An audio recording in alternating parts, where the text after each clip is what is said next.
Hello friends, the dream IAS के online platform में आप सभी का स्वागत है। दोस्तों, पिछले एक हफ्ते के महत्वपूर्ण करंट अफेयर्स को लेकर मैं आपके समक्ष फिर से उपस्थित हूं। आई होप आपने हमारे पिछले सेशन को देखा होगा, और अगर नहीं देखा है तो प्लीज प्रीवियस सेशन को जरूर देखें। हम वीकली करंट अफेयर्स के महत्वपूर्ण टॉपिक को कवर कर रहे हैं। साथ ही साथ दोस्तों, मैं उन सभी स्टैटिक पोर्शंस को भी आपको बता रहा हूं जो उस करंट अफेयर्स टॉपिक के इर्द गिर्द आपसे पूछे जा सकते हैं। तो प्लीज स्टे ट्यून विद अस।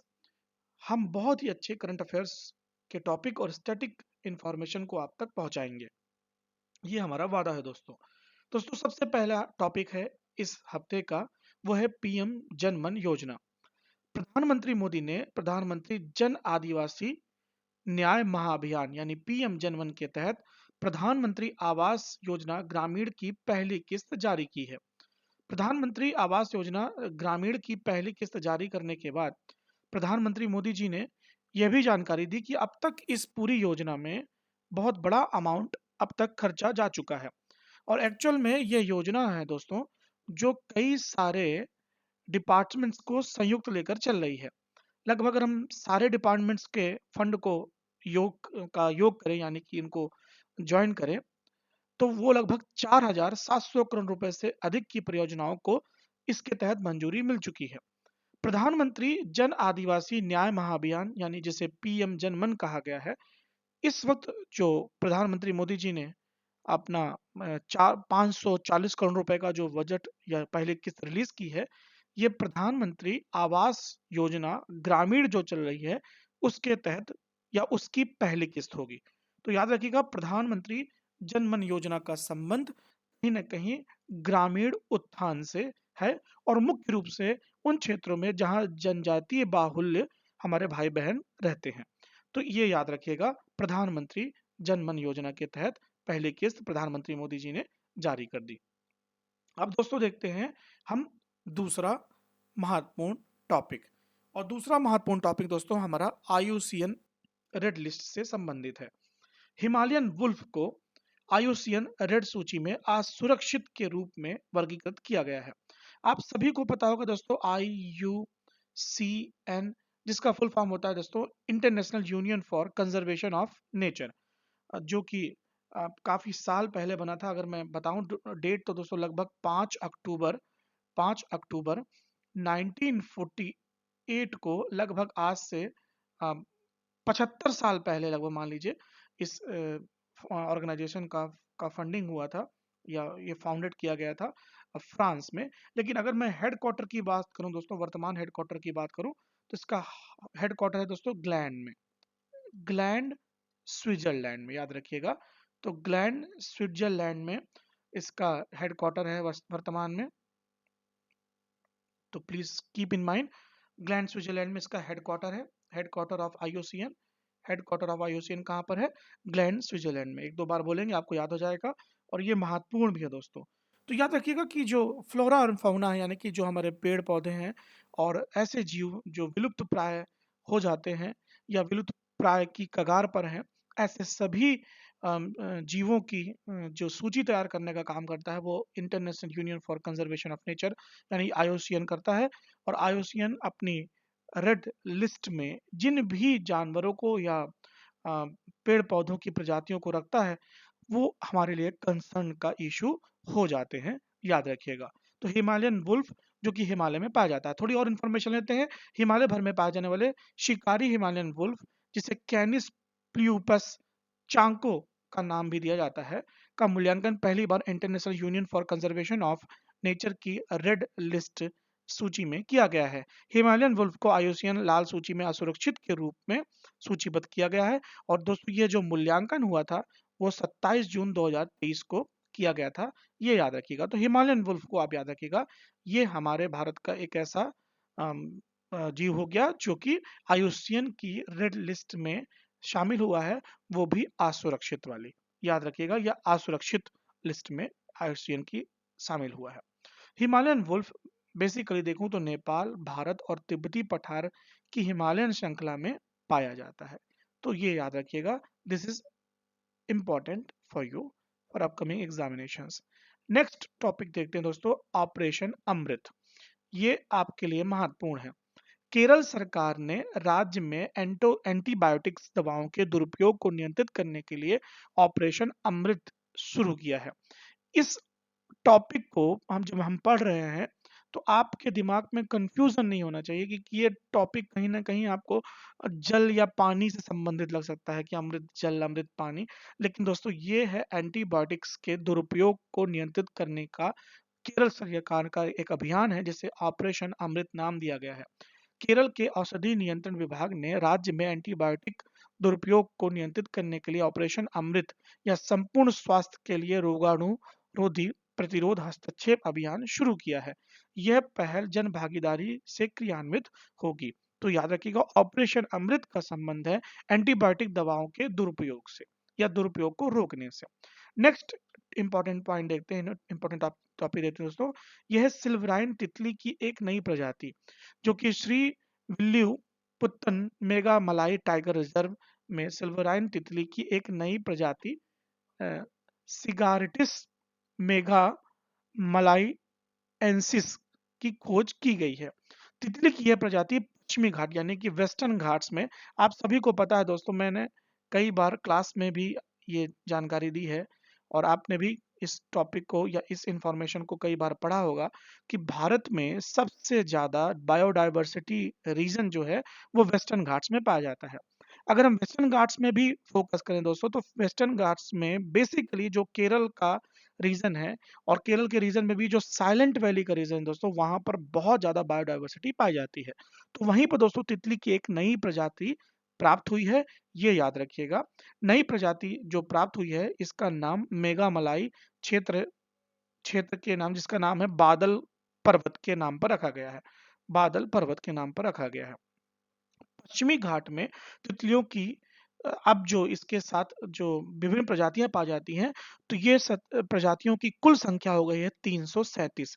यानी कि केवल वेस्टर्न घाट्स में डिफरेंट टाइप्स की 337 तितलियों की नई प्रजाति पाई जाती है, ये याद रखिए। जिसमें से अगर मैं भारत की बात करूं तो 337 है, इनमें से 40 पश्चिमी घाट के स्थानीय प्रजाति हैं। मतलब ये जो 40 प्रजातियां हैं वो सिर्फ और सिर्फ वेस्टर्न घाट्स के रीजन में पाई जाती हैं। तो अगर मैं पश्चिमी घाट में तितलियों की संख्या कुल संख्या बढ़ाकर 337 प्रजातियां हो गई हैं और इसमें से 40 प्रजातियां ऐसे दोस्तों जो स्थानीय प्रजातियां हैं, लोकल प्रजातियां हैं, मतलब वो और कहीं नहीं पाई जाती, सिर्फ वेस्टर्न घाट्स के कुछ क्षेत्रों में पाई जाती हैं। तो this is important for you, याद रखिएगा। तो सिल्वराइन तितली की एक नई प्रजाति पाई गई है जिसका नाम बादल पर्वत के नाम पर रखा गया है, मेगा मलाई।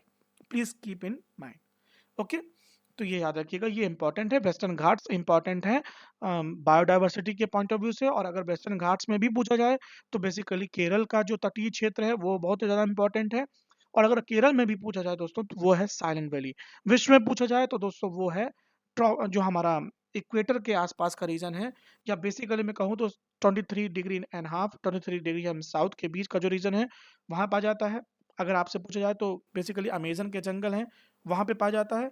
और आगे बढ़े दोस्तों तो वो रीजन हो जाता है बेसिकली कौन सा रीजन, जो कि पूरा रीजन हो जाता है वहां का जहां अच्छी बारिश होती है, जहां बड़े बड़े पेड़ पौधे होते हैं और बहुत सारी बायोडायवर्सिटी पाई जाती है।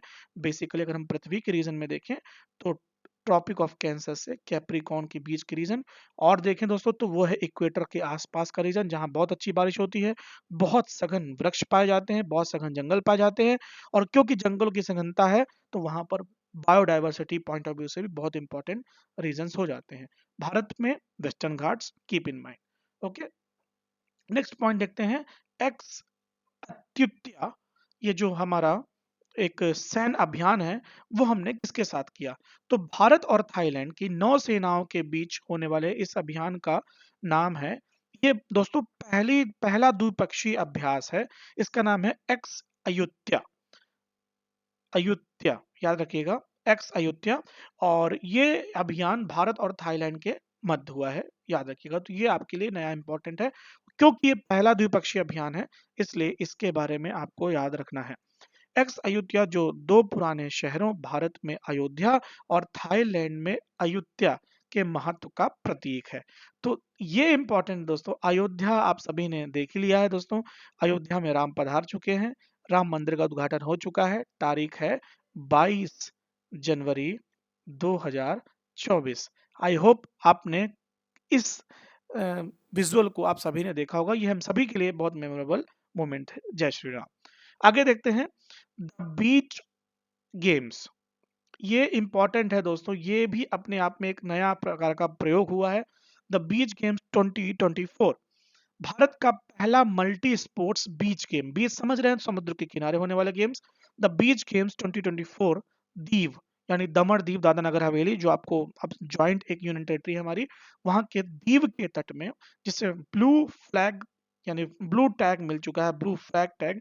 ये स्वच्छ बीच को दिया जाता है, या स्वच्छ ऐसे बीच जो बहुत स्वच्छ होते हैं, जहां पर बिल्कुल कचरा नहीं होता और हर पॉइंट ऑफ व्यू से वहां पर सफाई होती है, स्वच्छता होती है, इन्वायरमेंट पॉइंट ऑफ व्यू से जो कंडीशंस होती हैं वो बहुत ही उम्दा होती हैं।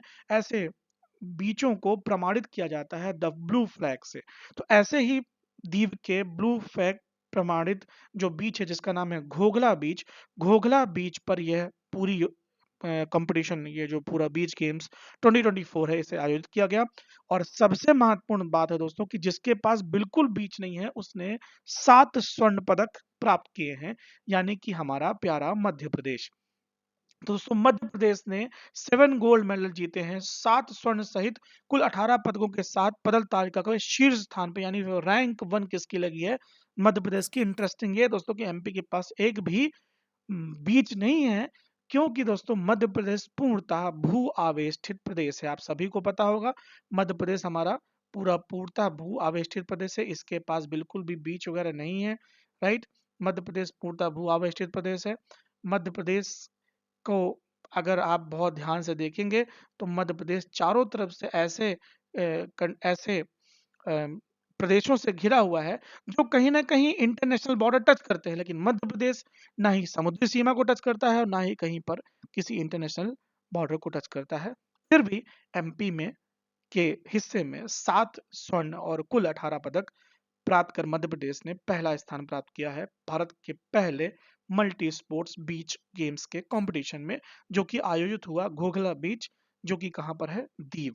और यह एक ब्लू फ्लैग प्रमाणित बीच है, यानी ब्लू फ्लैग सर्टिफाइड बीच है घोघला बीच दीव का। Please keep in mind. तो 28 राज्यों के साथ केंद्र शासित प्रदेशों में 21 वर्ष से लेकर 40 वर्ष तक के एथलीटों ने इसमें पार्टिसिपेट किया था। कुछ अधिकारियों ने भी इसमें पार्टिसिपेट किया था, तो याद रखिएगा। आपके लिए सबसे इंपॉर्टेंट दोस्तों ये है कि भारत के वर्तमान खेल मंत्री ने इसका उद्घाटन किया था। प्लीज मुझे कमेंट करके बताइए कि भारत के वर्तमान खेल मंत्री कौन है। हालांकि मैंने इसके पहले के सेशन में इनका नाम आपको पहले भी बताया हुआ है। नेक्स्ट क्वेश्चन देखते हैं। विश्व आर्थिक मंच की 54th यानी कि 54वीं बैठक, वार्षिक बैठक आयोजित हुई। बैठक का जो शीर्षक था रीबिल्डिंग ट्रस्ट। रीबिल्डिंग ट्रस्ट ये इसका शीर्षक था, यानी कि इस विषय को दिमाग में रखते हुए इस पूरी बैठक को ऑर्गेनाइज किया गया। बैठक 15 जनवरी 2024 को स्विट्जरलैंड के दावोस में हुई थी। आपको पता है कि इसे फाइनेंस कैपिटल के नाम से भी जाना जाता है दावोस को। दावोस में बहुत सारे सम्मेलन होते हैं और स्विट्जरलैंड के दावोस में बैठक हुई है विश्व आर्थिक मंच यानी कि इंटरनेशनल इकोनॉमिक फंड। राइट, याद रखिएगा IMF monetary fund, international monetary fund, याद रखिए। आर्थिक मंच की बैठक हुई है 54वीं बैठक, वार्षिक बैठक। राइट, तो भारत के प्रतिनिधि मंडल में 3 केंद्रीय मंत्री और 3 मुख्यमंत्री इसमें शामिल होने गए हैं। इन 3 केंद्रीय मंत्रियों की अगर मैं बात बताऊं तो दोस्तों इसमें है स्मृति जुबिन ईरानी, अश्विनी वैष्णव और हरदीप सिंह पुरी। आपको मुझे बताना है स्मृति ईरानी के पास वर्तमान में कौन सा मंत्रालय है। अश्विनी वैष्णव के बारे में तो आप सभी जानते होंगे, हरदीप सिंह पुरी के बारे में भी आप जानते होंगे। तो इन तीनों के मंत्रालयों के नाम मुझे कमेंट करके बताइए, मुझे आपके कमेंट्स का इंतजार रहेगा। अब इसके अतिरिक्त 3 मुख्यमंत्री भी गए हैं। महाराष्ट्र के एकनाथ शिंदे, तेलंगाना के रेवंत रेड्डी और कर्नाटक के सिद्धारमैया। तो आपको पता है कि इन सभी में देखूं तो सबसे लेटेस्ट या सबसे यंग यंग कह लीजिए, यंग मैं इनके सत्ता ज्वाइन करने की बात कर रहा हूं, यानी कि इनके सीएम बनने के क्रम में सबसे लेटेस्ट है रेवंत रेड्डी, जो हाल ही के इलेक्शन में इलेक्ट हुए हैं, कांग्रेस के रेवंत रेड्डी। याद रखिएगा। इसके बाद सिद्धारमैया आप याद रखिएगा, ये भी कांग्रेस के। और साथ में एकनाथ शिंदे भी गए हैं, जो कि महाराष्ट्र की जो शिवसेना के 2 फाड़ हो गए उसके एक पक्ष के में के हिस्से से एकनाथ शिंदे अभी वर्तमान में महाराष्ट्र के मुख्यमंत्री हैं। हालांकि इनके साथ भाजपा का गठबंधन भी है, जिसे एनडीए नाम दिया गया है, नेशनल डेमोक्रेटिक अलायंस। और कांग्रेस ने अपने गठबंधन का नाम इंडी अलायंस रखा है, याद रखिएगा, जिसे वो इंडिया प्रोनाउंस करते हैं। साथ में आरबीआई गवर्नर शक्तिकांत दास उत्तर प्रदेश और तमिलनाडु और तेलंगाना के मंत्री भी इसमें हिस्सा लेने गए हैं, याद रखिएगा। विश्व आर्थिक मंच की मैं बात करूं तो विश्व आर्थिक मंच 1971 में स्थापित गैर सरकारी संगठन है। इसका मुख्यालय कोलोनी स्विट्जरलैंड में ही स्थित है। Please keep in mind. Next, Bharat में 24.82 करोड़ लोग बहुआयामी गरीबी से बाहर हुए। ये हमारे लिए एक बहुत सुखद समाचार है। भारत के नीति आयोग की इस रिपोर्ट के माध्यम से अगर हम देखेंगे तो this is very important news for us. क्योंकि आपने देखा होगा विश्व के बहुत सारे ऐसे ऑर्गेनाइजेशंस हैं या बहुत सारी ऐसी रेटिंग एजेंसीज हैं जो भारत को लगातार बोलती हैं कि भारत में बहुत गरीबी है और भारत भुखमरी बहुत ज़्यादा है। तो इसके पॉइंट ऑफ व्यू से भारत का जो खुद का नीति आयोग डिपार्टमेंट है या नीति आयोग ने अपनी खुद की रिपोर्ट जारी की है, उस रिपोर्ट के आधार पर भारत में 24.82 करोड़ लोग बहुआयामी गरीबी से बाहर हुए हैं। नीति आयोग की रिपोर्ट के मुताबिक 2022-23 में 9 साल में भारत में अब 24.82 करोड़ लोग, पिछले 9 साल का आंकड़ा अगर हम तुलनात्मक अध्ययन करें तो पिछले 9 साल में लगभग 25 करोड़ लोग बहुआयामी गरीबी से बाहर हुए हैं। इसमें सबसे ज्यादा जो कार्य हुआ है वो उत्तर प्रदेश में, बिहार में और मध्य प्रदेश में सबसे बड़ी गिरावट देखी गई है। ये एक सुखद समाचार है। नीति आयोग ने चर्चा पत्र के अनुसार बहुआयामी गरीबी 2013-14 जो कि 29.7 से घटकर 2022-23 में 11.28 हो गई है। हर साल लगभग 2.745 करोड़ लोग बहुआयामी गरीबी से बाहर हुए। लगभग हर साल लगभग 3.25 करोड़ लोग गरीबी रेखा से बाहर हुए हैं, ऐसा कहना है नीति आयोग का। नीति आयोग के अनुसार राष्ट्रीय बहुआयामी गरीबी 3 आयामों में से एक 7 अभावों का आकलन करती है। ये 3 आयाम कौन से दोस्तों? स्वास्थ्य, शिक्षा और लिविंग स्टैंडर्ड यानी कि जीवन स्तर। इन तीनों का आकलन करने के बाद यह रिपोर्ट तैयार की जाती है, स्वास्थ्य में, शिक्षा में और जीवन स्तर में। इन 3 आयामों को 12 सतत विकास लक्ष्य संकेतित संकेतों द्वारा दर्शाया जाता है। आपको पता है कि यूनाइटेड नेशन सस्टेनेबल गोल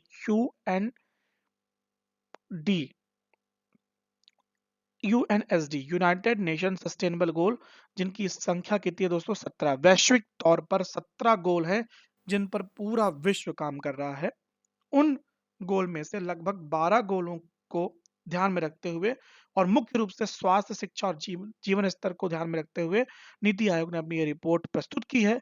इसमें पोषण, बाल मृत्यु, किशोर मृत्यु दर, मातृ मृत्यु दर, स्कूली शिक्षा, स्कूल में उपस्थिति, खाना पकाने का ईंधन, स्वच्छता, पीने के पानी, बिजली, आवास, संपत्ति, बैंक खाते आदि को भी शामिल करते हुए इस रिपोर्ट को तैयार किया गया है। और भारत में इस रिपोर्ट के हिसाब से लगभग 25 करोड़ के आसपास के लोग गरीबी से बाहर हुए हैं पिछले 9 साल में, ऐसा कहना है नीति आयोग का। नेक्स्ट इंपॉर्टेंट पॉइंट है दोस्तों, ताइवान के नए राष्ट्रपति विलियम लाई ताइवान के नए राष्ट्रपति बनाए गए हैं। आपको पता है कि ताइवान वो कंट्री है दोस्तों जो चीन के ठीक आप सदन पॉइंट पर देखेंगे तो आपको पाई जाएगी, जिसे वास्तविकता में चीन माना जाता है। ऐसा ताइवान का खुद का कहना है कि हम वास्तविक चीन है। ताइवान का सपोर्ट करता है अमेरिका और अमेरिका का विरोध करता है चीन। दोनों डिपेंडेंट हैं, पूरी दुनिया डिपेंडेंट है चीन पर और कहीं ना कहीं अमेरिका भी डिपेंडेंट चीन पर। फ्रंट युद्ध नहीं होता, लेकिन अमेरिका पूरी तरह से ताइवान का सपोर्ट करता है, तो ताइवान हमारे लिए इंपॉर्टेंट हो जाता है क्योंकि ताइवान से हम भी बहुत सारी ऐसे बेसिकली हम सेमीकंडक्टर की बात करें तो हम बहुत बड़े मात्रा में ताइवान से इंपोर्ट करते हैं। और जब भी चाइना और ताइवान का इश्यू शुरू होता है तो पूरे विश्व के बाजार में जो सेमीकंडक्टर है उसकी डिमांड और सप्लाई का खेल बिगड़ जाता है। और आप सभी को पता होगा दोस्तों, इस खेल के बिगड़ने के बाद इलेक्ट्रॉनिक गैजेट्स की प्राइस अपने आप हाइक पर चली जाती है। तो याद रखिएगा ताइवान हमारे लिए इसलिए इंपॉर्टेंट है। तो विलियम लाई ने जिन्हें लाई चिंते के नाम से भी जाना जाता है, लाई चिंगते के नाम से जाना जाता है, ने ताइवान के राष्ट्रपति का चुनाव जीत लिया है। और ये सत्तारूढ़ डेमोक्रेटिक प्रोग्रेसिव DPP से संबंधित है, यानी कि डेमोक्रेटिक प्रोग्रेसिव पार्टी से संबंधित है। वह ताइवान के उपराष्ट्रपति के रूप में कार्यरत थे, यानी कि इस वक्त वो वाइस प्रेसिडेंट थे ताइवान के और अब बन चुके हैं प्रेसिडेंट ऑफ ताइवान, जिनका नाम है लाई चिंगते या William lie. Next important current affairs, I hope आपको दोस्तों एंजॉय हो रहा होगा और ये करंट अफेयर्स कहीं ना कहीं आपसे मिस हुए होंगे, लेकिन मैं आपको ये कवर अप कराने का पूरा वादा कर चुका हूँ। तो दोस्तों मैं हर हफ्ते आपके लिए इस तरह से ही करंट अफेयर्स आपके लिए लेके आऊंगा। भारत का पहला डार्क स्काई पार्क कहाँ है बना है? तो भारत का पहला डार्क स्काई पार्क है दोस्तों, वो पेंच टाइगर रिजर्व में पहला डार्क स्काई पार्क बनकर तैयार हो चुका है या पार्क बन गया है। इसे घोषित किया गया है पेंच टाइगर रिजर्व को। महाराष्ट्र में पेंच टाइगर रिजर्व को भारत के पहले डार्क स्काई पार्क और एशिया के 5वें ऐसे पार्क के रूप में चिन्हित किया गया है।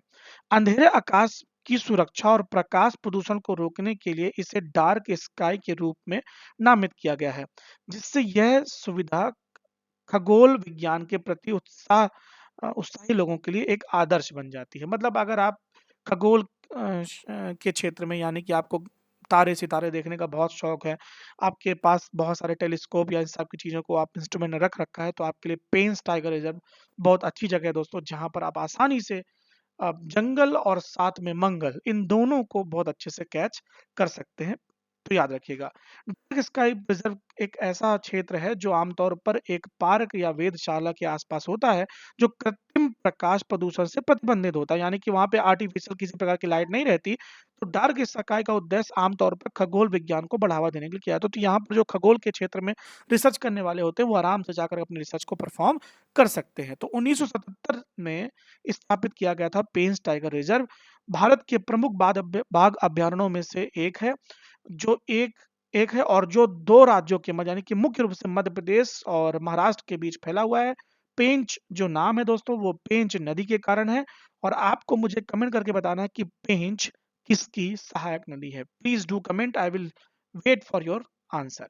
राइट, नेक्स्ट टॉपिक देखते हैं। INS चीता, गुलदार और कुंभीर को सेवा मुक्त कर दिया गया। दोस्तों ये 3 युद्धपोत थे जो भारत के नौसेना में या हमारी नौसेना में काम कर रहे थे, और इन्हें 12 जनवरी 2024 को सेवा मुक्त कर दिया गया है, यानी इनका डिसमेंटल सेरेमनी ऑर्गेनाइज हो चुकी है।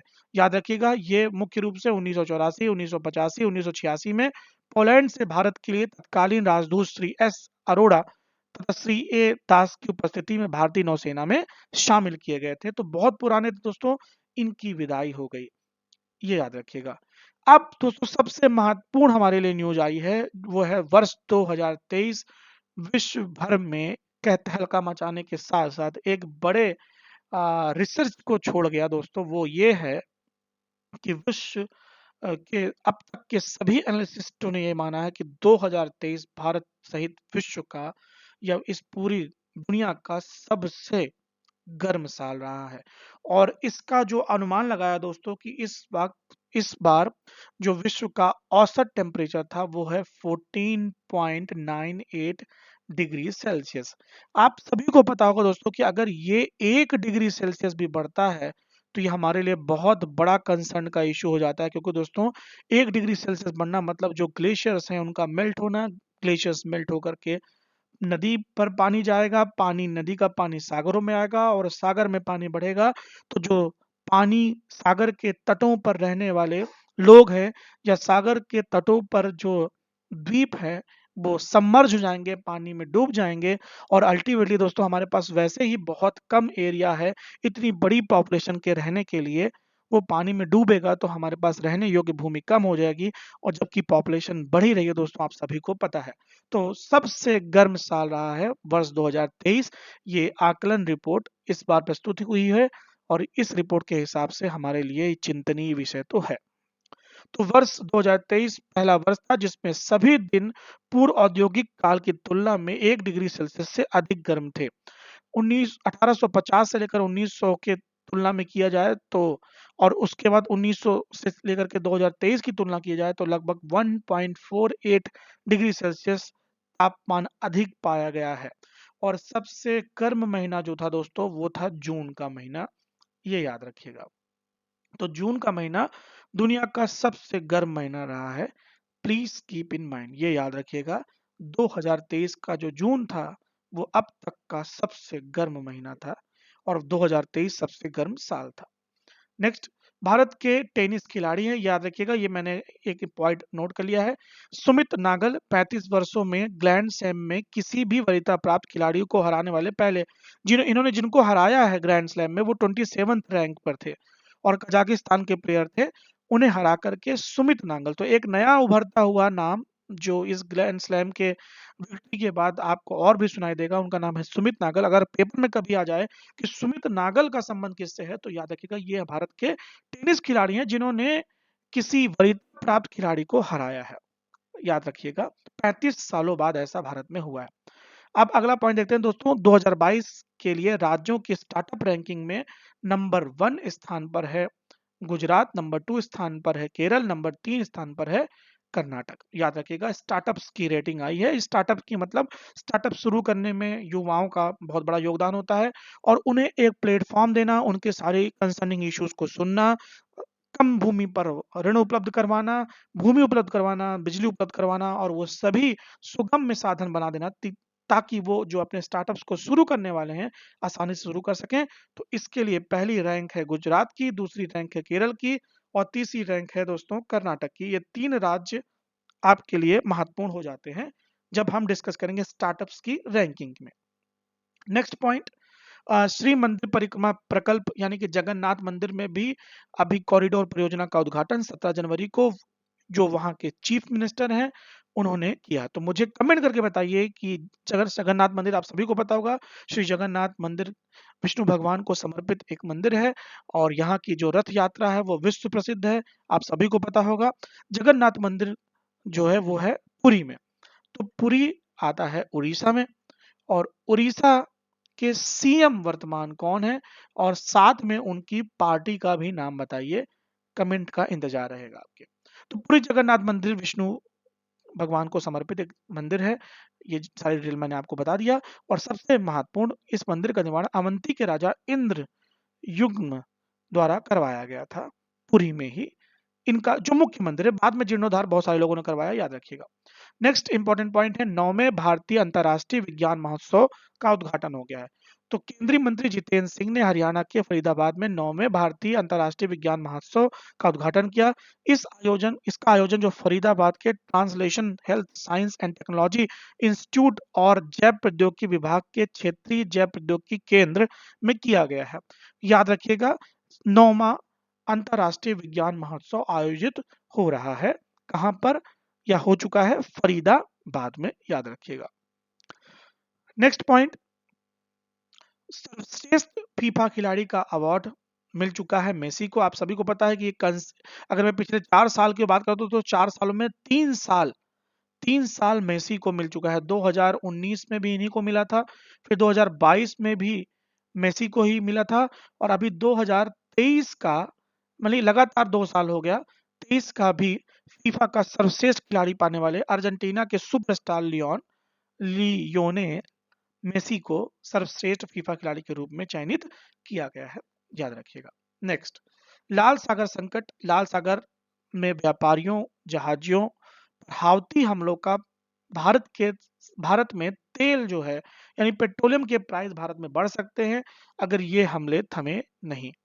ठीक है, याद रखिएगा ये इंपॉर्टेंट है। लाल सागर संकट, अगर आप लोकेशन पे देखेंगे तो लाल रेड सी आपको कहाँ दिखाई पड़ता है और ये पूरा इशू शुरू हुआ है दोस्तों जब से लेबनान या जो आपका पूरा इजराइल के आसपास का जो इशू शुरू हुआ है तब से ये पूरा इशू शुरू हुआ है। अगर मैं इस पूरे विवाद की बात बताऊं तो आपको दक्षिणी लाल सागर इतना महत्वपूर्ण क्यों है। लाल सागर दुनिया के सबसे सघन शिपिंग चैनलों में से एक है।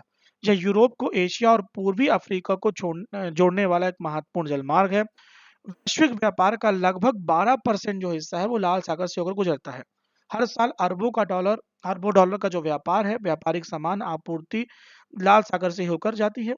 अब यहाँ पर हाउती उग्रवादियों ने हमला करना शुरू कर दिया और जिसके कारण से पेट्रोलियम की जो सप्लाई लाइन है वो कट सी हो रही है पूरी दुनिया के लिए और इसका असर 100% भारतीयों पर भी पड़ने वाला है।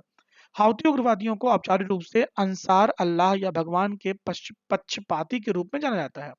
इन्हें ईरान का समर्थन प्राप्त है। वे लाल सागर के तट सहित यमन के पश्चिमी भाग को नियंत्रित करते हैं। उन्होंने फिलिस्तीनी आतंकवादी समूह हमास के प्रति समर्थन दिखाने के लिए लाल सागर के वाणिज्यिक जहाजों पर हमला करना शुरू किया है। यानी इजराइल के जो समर्थक जहाज वहां से गुजरते हैं वो उन पर हमला करते हैं। वे इजरायली जहाजों को लाल सागर में जाने से रोकना चाहते हैं और कुल मिला के इसका इम्पैक्ट दुनिया में पड़ने वाला है। याद रखिएगा अगर ये मामला ज्यादा लंबा खींचता है तो। नेक्स्ट इंपॉर्टेंट पॉइंट टॉपिक, पक्के पागा हार्नबिल फेस्टिवल, जो कि अरुणाचल प्रदेश का महत्वपूर्ण फेस्टिवल है। इसका आयोजन किया जा रहा है। पक्के पागा हार्नबिल फेस्टिवल अरुणाचल प्रदेश राज्य का राजकीय त्योहार है। यह वन्य जीव संरक्षण विशेषकर हार्नबिल पर केंद्रित है। अरुणाचल प्रदेश में पक्के टाइगर रिजर्व में इस पक्षी की 4 बेसिकली प्रजाति पाई जाती है। तो आपको क्लियर होगा कि हार्नबिल है क्या दोस्तों, तो ये एक पक्षी है। ये प्रजातियां braided, great Indian, oriental pine और लुप्त प्राय रूफल्स नेफ्ट के नाम से जानी जाती हैं। अरुणाचल प्रदेश में यह आयोजन किया जाता है। अरुणाचल अरुणाचल प्रदेश का सबसे बड़ा जनजातीय समूह नीशी भी इसी क्षेत्र में पाया जाता है जहां पर ये हार्नबिल पक्षी पाए जाते हैं। अब अगला पॉइंट देखते हैं दोस्तों, अगला टॉपिक विंग्स इंडिया 2024। एशिया में अब तक का सबसे बड़ा विमानन कार्यक्रम विंग्स इंडिया 2024 आयोजित किया जा रहा है। कहां पर? हैदराबाद के बेसमेंट हवाई अड्डे में शुरू हुआ है। ये अपने आप में दोस्तों एक नया प्रकार का अभियान है। इसका उद्देश्य सहयोग और नवाचार को बढ़ावा देने के साथ व्यावसायिक अवसरों का पता लगाना और वैश्विक विमानन उद्योग के हितधारकों के प्रति प्रतिभागिता को एक साथ लाना है। ये एशिया का दोस्तों अब तक का सबसे बड़ा विमानन कार्यक्रम यहाँ पे आयोजित किया गया जिसका नाम है विंग्स इंडिया 2024। याद रखिएगा। नेक्स्ट इंपॉर्टेंट पॉइंट और इंपॉर्टेंट टॉपिक, सामाजिक न्याय की प्रतिमा। 19 जनवरी को सीएम जगन मोहन रेड्डी ने विजयवाड़ा में डॉक्टर बी.आर. अम्बेडकर साहब की प्रतिमा का उद्घाटन किया। इसे स्टैच्यू ऑफ सोशल जस्टिस का नाम दिया गया है, यानी सामाजिक न्याय की प्रतिमा का नाम दिया गया है। आंध्र प्रदेश सरकार ने अम्बेडकर की 206 फुट महाशिल्पम बनवाया, यानी कि बड़ी प्रतिमा बनवाई है। यह दुनिया में बी.आर. अम्बेडकर की अब तक की सबसे ऊंची प्रतिमा है। प्रतिमा का निर्माण 21 फुट चौड़ी इस 81 फुट की चौकी पर किया गया है। यह 125 फुट ऊंची है। याद रखिएगा। तो अगर इसको जोड़ेंगे तो टोटल आपको मिल जाएगा दोस्तों, ये जो अंबेडकर जी की कुल प्रतिमा है ये 206 फुट की है। नेक्स्ट इंपॉर्टेंट टॉपिक, खेलो इंडिया गेम्स। 19 जनवरी को पीएम मोदी ने खेलो इंडिया गेम्स के 6ठे संस्करण का औपचारिक उद्घाटन किया है। प्रधानमंत्री नरेंद्र मोदी ने 19 जनवरी से अपने 3 दिवसीय तमिलनाडु दौरे पर थे वो, और इसी दौरान उन्होंने इस योजना का शुभारंभ किया। याद रखिएगा कि अधिकांश इंडोर और आउटडोर गेम 19 से 31 जनवरी तक चेन्नई के जवाहरलाल नेहरू स्टेडियम में खेले जाएंगे। पहली बार खेलो इंडिया यूथ गेम्स दक्षिण भारत में आयोजित किया जा रहा है, यानी कि ये चेन्नई में किया जा रहा है और दक्षिण भारत का पहला आयोजन होगा। यानी कि अब तक के जो आयोजन थे वो दक्षिण भारत के किसी शहर में नहीं हुए थे। तो मुख्य आयोजन दोस्तों चेन्नई इसे होस्ट कर रहा है, और वो भी स्टेडियम कौन सा? Jawaharlal Nehru stadium. Next important topic देखते हैं, गुट निरपेक्ष आंदोलन का 19वां शिखर सम्मेलन आयोजित किया जा रहा है। यह किया गया 19 जनवरी 2024 को युगांडा के कंपाला में। तो याद रखिएगा इस बार का गुट निरपेक्ष आंदोलन का जो बैठक है, ये सम्मेलन है, ये युगांडा के कंपाला में हुआ है। विदेश मंत्री एस जयशंकर प्रधानमंत्री भारतीय प्रतिनिधि मंडल का नेतृत्व कर रहे हैं। केंद्रीय मंत्रिमंडल ने वित्त आयोग के लिए संयुक्त सचिव स्तर के 3 पदों को मंजूरी दे दी है। ये अलग टॉपिक है, याद रखें कि ये इंपॉर्टेंट टॉपिक मैं आपको बता रहा हूं दोस्तों, कि केंद्रीय मंत्रिमंडल ने वित्त आयोग, आपको पता है कि जो हमारा 16वां वित्त आयोग है वो बैठ चुका है।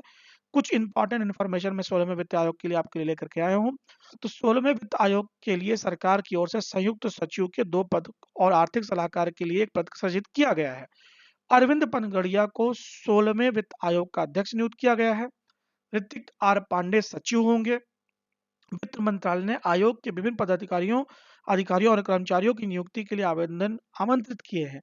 16वें वित्त आयोग को 31 अक्टूबर 2025 तक अपनी रिपोर्ट बेसिकली सौंपना है। तो ये 31 अक्टूबर 2025 तक अपनी रिपोर्ट सौंप देंगे अरविंद पनगड़िया साहब, जो कि 16वें वित्त आयोग के अध्यक्ष नियुक्त हुए हैं। अब बहुत इंपॉर्टेंट टॉपिक देखते हैं दोस्तों, भारत की 9 शास्त्रीय भाषाएं होंगी। अब नई शिक्षा नीति के तहत भारत सरकार ने फारसी को भारत की 9वीं शास्त्रीय भाषा के रूप में शामिल करने का निर्णय लिया है। इसकी घोषणा विदेश मंत्री एस जयशंकर ने, जो सांस्कृतिक संबंधों को गहरा करने की दिशा में एक महत्वपूर्ण कदम है, ऐसा बताया है। एस जयशंकर 2 दिवसीय ईरान दौरे पर थे और आपको पता है कि ईरान की भाषा में कहीं ना कहीं फारसीपन है, यानी कि वहां की विशेष भाषा फारसी ही है।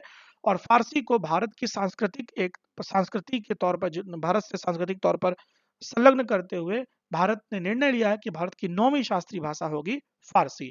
यह ईरान और भारत के बीच सांस्कृतिक, साहित्यिक और भाषाई संबंधों को मजबूत करने का एक महत्वपूर्ण प्रयास होगा। 2004 में तमिल भारत की पहली शास्त्रीय भाषा थी, जिसे शामिल किया गया था शास्त्रीय भाषा की सूची में।